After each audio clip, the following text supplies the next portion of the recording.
After almost a month in Asia, we are back. You know, it's really annoying when you have to throw out your voice recording after pronouncing something wrong. In any case, this will be the video for the 50 Nova LFS CNG units in what some may say is kind of a desperate pitch by TransLink. In this video, we will review the buses and then go over two narratives that led to this decision over New Flyer's computing product. You'll be taking 24103 on the 116, which is a trunk industrial route in Burnaby, serving areas along North Fraser Way and Market Crossing. This service has gained a lot of service hours since 2019, at which point weekend service was still running with community shuttles. The first 50 of these buses went into service in August of this year. In 2021, they were planned to head to Poco, but at the time of posting, the depot upgrades there are not done yet.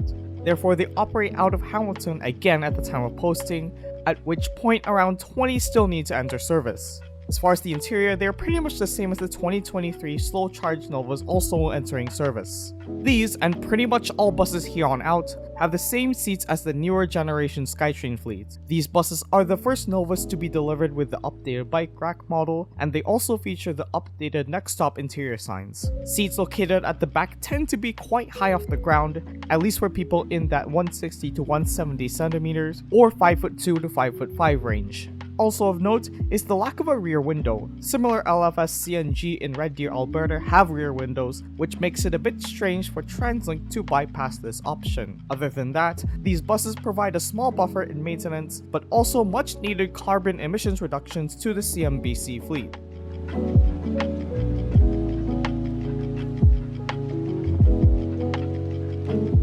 The aging bus fleet brings us to our first narrative. So what's going out of the fleet? At the time of posting, at least half of the entire Coast Mountain fleet has less than 3 years of service life remaining. The cycle for transit buses up here in Vancouver is around 16 to 18 years, give or take. This includes the 9000 series Nova buses, of which there are almost 400, and TransLink's pilot LFR project, which includes all existing trolley buses, 16 diesel articulated buses which are all gone, 39 hybrid articulated buses, 50 CNG units in Poco, and 57 diesels in Surrey. In total, that's over 800 of TransLink's fleet that were built between 2006 and 2009. So far, some of the older hybrid Novas and older CNG units in Poco are gone at the time of recording, and don't be surprised if some of the older diesel units in Surrey start to go when this is uploaded. In fact, aside from the electric Novas, these are the first general purpose 40-foot units to be introduced since the 2019 CNG units. A month after posting will be the 15th anniversary of the Vancouver Olympics, which was and is the reason a large part of the fleet was ordered very quickly in the first place. So you had virtually the entire fleet ordered between 2006 and 2009. And as it comes time for these to be sent away, there doesn't seem to be a clear-cut deadline for the fleet to be renewed.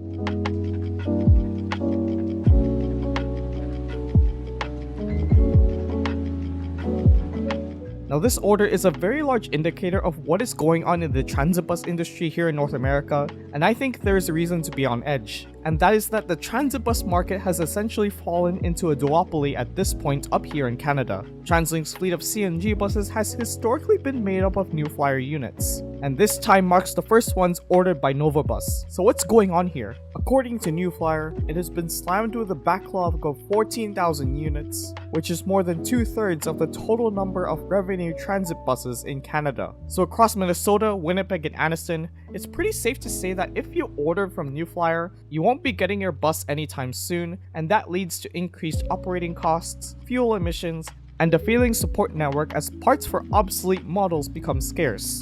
I think another big loss is in Proterra and Grand West, the latter of which actually had a factory in Aldergrove.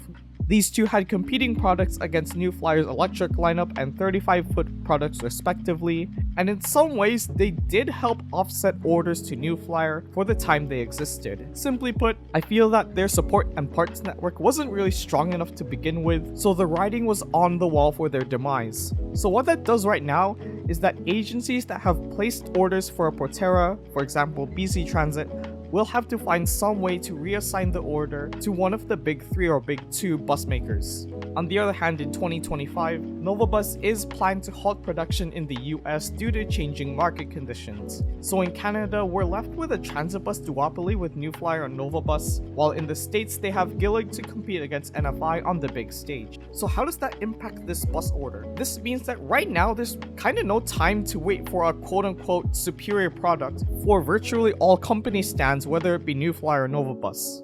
Really, the only priority for transit agencies across the continent, including TransLink, is to get old buses off the road, reduce operating costs by retiring stuff that have parts that are hard to find, and get those new buses on the road. Now, I think one way to actually solve the problem is to expand production capacity, whether it be hiring new workers, creating temporary facilities, or expanding the production line. These take years to do as well as boatloads of money. So without the help of existing governments, it will be difficult, really, for cities large and small to get replacement buses on time for the foreseeable future.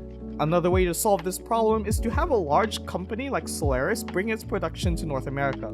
With a strong support network that is already established in Europe, training of Canadian and American mechanics, and the use of raw materials also sourced from North America, I think this could be another way to offset the pressure against the big three bus makers. However, that's a video for another time, albeit a topic that is to be covered when we eventually get serious about the large trolley bus order.